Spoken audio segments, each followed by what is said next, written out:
Hello friend, आप सबका स्वागत है हमारे यूट्यूब चैनल क्रैक इट पे। दोस्तों, टीचिंग मेथड की जो हमने सीरीज़ चला रखी है उसी में आज का हमारा पेपर है वो संस्कृत सब्जेक्ट का है। सेकंड ग्रेड 2018 संस्कृत डिपार्टमेंट वाली जो भर्ती थी उसमें संस्कृत सब्जेक्ट के जो 20% शिक्षण विधि के आए थे वो हम इस वीडियो में कवर करेंगे। उम्मीद करूँगा कि आपको ये वीडियो पसंद आएगा, इसको आप ज़्यादा से ज़्यादा लाइक करेंगे और अपने दोस्तों के साथ शेयर भी करेंगे। अब बिना किसी देरी के हम शुरू करते हैं आज का हमारा पेपर। वीडियो को लास्ट तक ज़रूर देखें। तो ये देखिए दोस्तों, आपके सामने संस्कृत सब्जेक्ट का ये पेपर है और इसकी एग्ज़ाम 19 फरवरी 2019 को हुई थी। अब हम सीधा चलते हैं शिक्षण विधियों के प्रश्न पर। सबसे पहला प्रश्न ये देखिए 101 नंबर, पठन कौशल से विधि वर्तते। पठन कौशल की विधि कौन सी है? अक्षर विधि, शैक्षिक भ्रमण विधि, कथन विधि या अभिव्यक्ति विधि। तो दोस्तों, पठन कौशल के मतलब पढ़ना कौशल की विधि कौन सी है? तो पढ़ना कौशल की दोस्तों 3 विधियाँ, एक तो है अक्षर विधि, एक है शब्द विधि और एक है कथन विधि। तो पूरा वाक्य विधि, इसको कथन विधि नहीं कहते हैं, वाक्य विधि कहते हैं उसको। तो यहाँ पर ऑप्शन नंबर 1 है वो बिल्कुल राइट हो जाएगा। अक्षर विधि, एक होती है शब्द विधि और एक होती है वाक्य विधि। ये 3 विधियाँ हैं वो पठन कौशल की है। और इसमें भी सबसे इम्पोर्टेंट बात है दोस्तों, पठन कौशल की सबसे जो महत्वपूर्ण या मनोवैज्ञानिक विधि है वो वाक्य विधि है। मतलब बच्चे को सबसे पहले छोटा छोटा वाक्य वो पढ़ना सिखाना चाहिए, उसके बाद धीरे धीरे शब्द और उसके बाद अक्षर। तो 101 में ऑप्शन नंबर 1 है वो बिल्कुल राइट हो जाएगा। अब चलते हैं नेक्स्ट क्वेश्चन पर।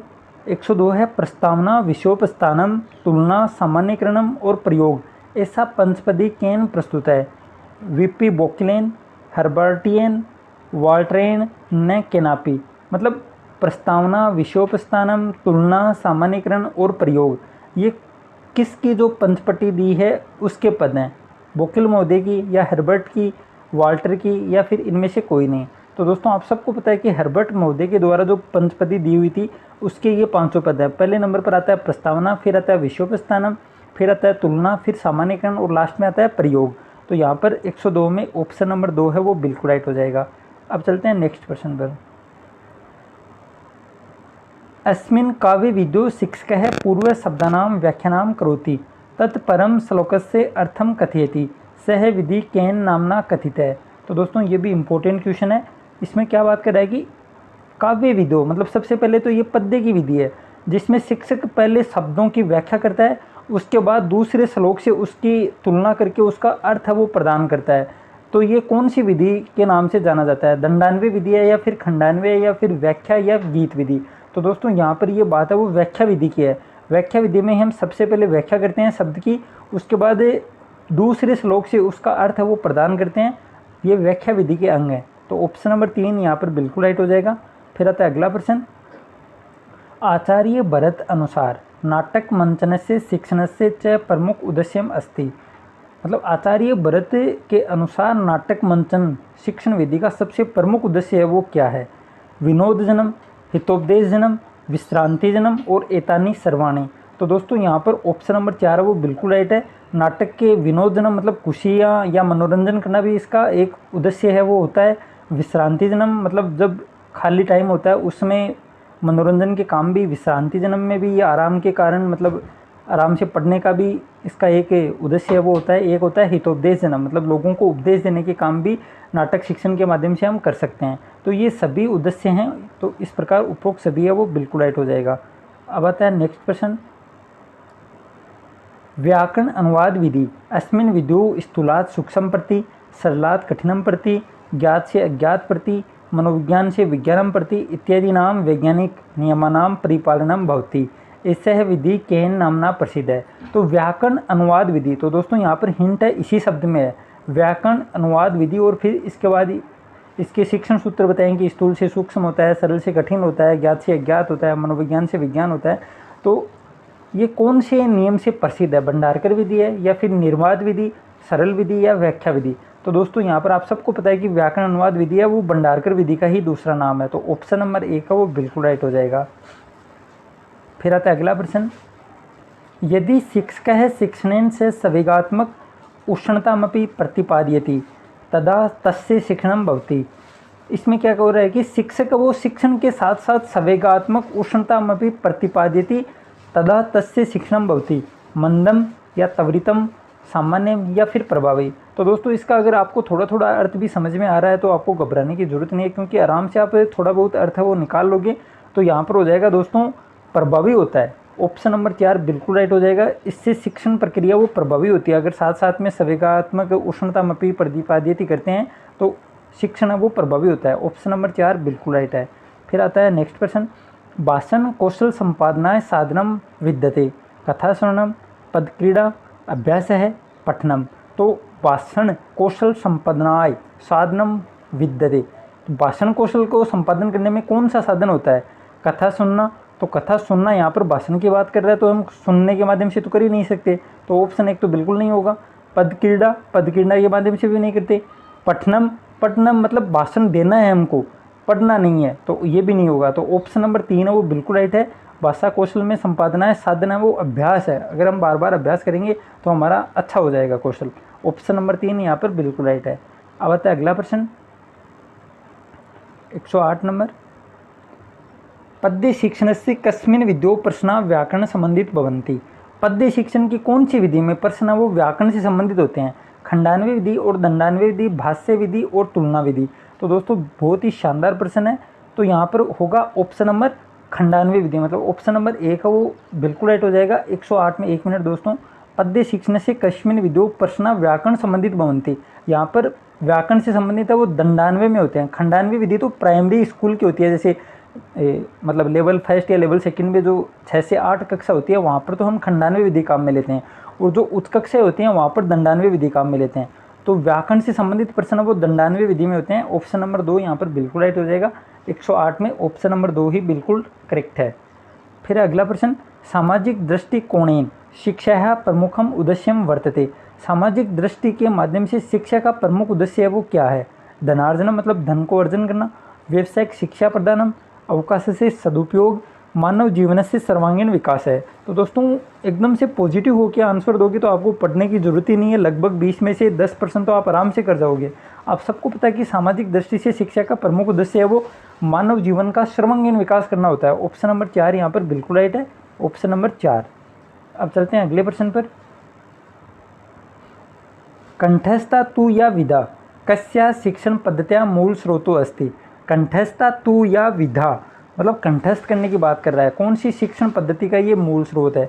पाठ्य पुस्तक पद्धति, प्रत्यक्ष विधि, पाठशाला पद्धति या फिर समन्वय विधि। तो दोस्तों यहाँ पर हो जाएगा पाठशाला पद्धति। पाठशाला पद्धति को ही पंडित विधि के नाम से भी जाना जाता है, आप सबको पता होगा। पाठशाला पद्धति, इसमें कंठस्थ करने की विधा ही एक तरीके से दी जाती है। ऑप्शन नंबर 3 यहाँ पर बिल्कुल राइट हो जाएगा। फिर आता है अगला प्रश्न, अधोक्ता विधि काठिन्य निवारण विधि इति नामना प्रसिद्धा। मतलब जो नीचे 4 विधियों के नाम है, इसमें से काठिन्य निवारण की विधि किस नाम से प्रसिद्ध है? उद्बोधन विधि, प्रवचन विधि, स्पष्टीकरण विधि और एतेत्रेय मतलब उपरोक्त सभी। तो काठिन्य निवारण विधि है वो किस नाम से प्रसिद्ध है? तो दोस्तों यहाँ पर उपरोक्त सभी है। ऑप्शन नंबर 4 बिल्कुल राइट है। प्रवचन विधि को भी हम काठिन्य निवारण विधि में शामिल करते हैं, उद्बोधन विधि को भी और स्पष्टीकरण विधि को भी। तो ऑप्शन नंबर 4 इस क्वेश्चन का राइट आंसर है। 111 में ऑप्शन नंबर 4। फिर चलते हैं अगले प्रश्न पर, उच्चारण शिक्षणे अनुवाचन प्रश्नोत्तर काठिन्य निवारणम दिनाम च सोपानाम अवसरे शिक्षकेन कह विधि अनुसरणीय। मतलब उच्चारण शिक्षण में पहले अनुवाचन, फिर प्रश्नोत्तर, फिर काठिन्य निवारण, और उसके इस सोपान मतलब ये जो 4 सोपान दे रखे हैं, इस सोपान के माध्यम से जिसमें शिक्षण प्रक्रिया होती है कौन सी विधि में होती है?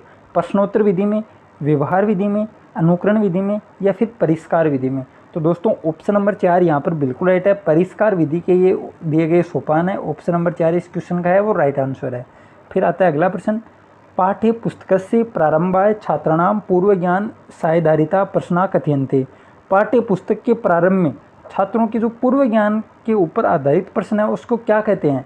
प्रस्तावनात्मक प्रश्न, आवर्त्यात्मक प्रश्न, निदानात्मक प्रश्न या फिर बोधात्मक प्रश्न। तो दोस्तों आप सबको पता है कि पाठ्य पुस्तक में जो प्रारंभ में प्रश्न पूछे जाते हैं छात्रों से उनको प्रस्तावनात्मक प्रश्न कहते हैं। ऑप्शन नंबर 1 का वो यहाँ पर बिल्कुल राइट हो जाएगा।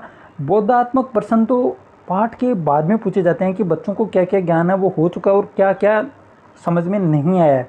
तो बोधात्मक प्रश्न वो पाठ के पूरा होने के बाद पूछे जाते हैं, और निदानात्मक प्रक्रिया साथ साथ चलती रहती है कि बच्चों को क्या समझ में नहीं आया। इसको हम एक बार फिर बता दें, तो निदानात्मक वो साथ साथ चलती रहती है। तो यहाँ पर ऑप्शन नंबर ए का वो इस क्वेश्चन का राइट आंसर हो जाएगा, प्रस्तावनात्मक प्रश्न। अब चलते हैं अगले प्रश्न पर। 114 नंबर, भाषा शिक्षण कौशलेषु अंतिम कौशलम अस्ति। तो दोस्तों बहुत ही आसान प्रश्न है और एक या दोनों भाषाओं में ये जरूर आने वाला है, LSRW, इसको आप रट लीजिए, LSRW। तो भाषा कौशल में सबसे अंतिम कौशल है W, मतलब लेखन, राइट। तो ऑप्शन नंबर 2 यहाँ पर बिल्कुल राइट हो जाएगा, 114 नंबर में ऑप्शन नंबर 2। फिर आता है अगला प्रश्न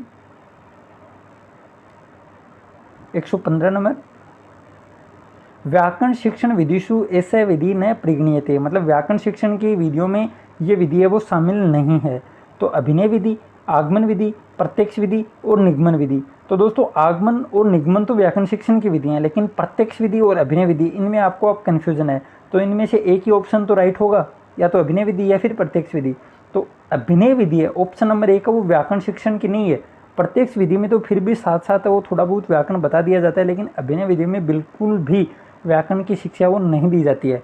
तो अभिनय विधि ऑप्शन नंबर 1 इस क्वेश्चन का राइट आंसर हो जाएगा, ऑप्शन नंबर 1 अभिनय विधि। अगला प्रश्न क्वेश्चन नंबर 116, अध्यापकेन काव्यम वातावरणम कस्याम पाठ योजनाम सृष्टियणयम।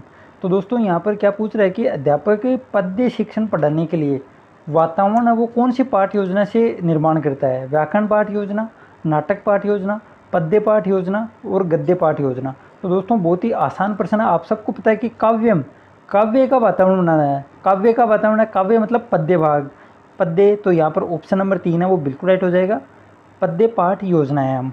अब आता है अगला प्रश्न क्वेश्चन नंबर 117, विचार संप्रेषण से प्रभावी माध्यम अस्ति। तो विचार संप्रेषण को प्रभावी बनाने के लिए कौन सा माध्यम है वो अपनाया जाता है, अभिव्यक्ति, शैली, कौशलम और भाषा। तो दोस्तों इसका राइट आंसर हो जाएगा भाषा।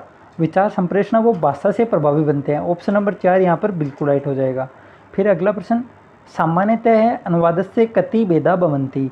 अनुवाद के कितने भेद हैं वो होते हैं सामान्यतः, 4, 3, 5 और 7। तो दोस्तों आप सबको पता है कि अनुवाद है वो 3 प्रकार का होता है, ऑप्शन नंबर 2 यहाँ पर बिल्कुल राइट हो जाएगा, ऑप्शन नंबर 2 3 प्रकार का अनुवाद होता है, छाया अनुवाद, मर्म अनुवाद और भाषा अनुवाद।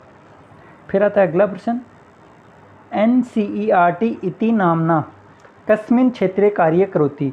तो NCERT है वो 1961 में स्थापना हुई थी, आप सबको बताया है मैंने, पहले भी ऐसा प्रश्न आया है। तो ये कौन से क्षेत्र में कार्य करती है, राष्ट्रीय शिक्षा क्षेत्र, राष्ट्रीय शैक्षिक अनुसंधान प्रशिक्षण परिषद, राष्ट्रीय युवा शिक्षण क्षेत्र या राष्ट्रीय विश्वविद्यालय क्षेत्र। तो दोस्तों आप सबको पता होगा कि ये है वो राष्ट्रीय शैक्षिक अनुसंधान प्रशिक्षण परिषद। यहाँ पर बेसिकली NCERT है वो इसका पूरा नाम ही पूछा है। तो NCERT का पूरा नाम होता है राष्ट्रीय शैक्षिक अनुसंधान प्रशिक्षण परिषद, ऑप्शन नंबर 2 यहाँ पर बिल्कुल राइट है। और NCERT की स्थापना वो 1961 में हुई थी और NCERT के द्वारा जो पाठ योजना का निर्माण है वो 1964 में शुरू कर दिया गया है।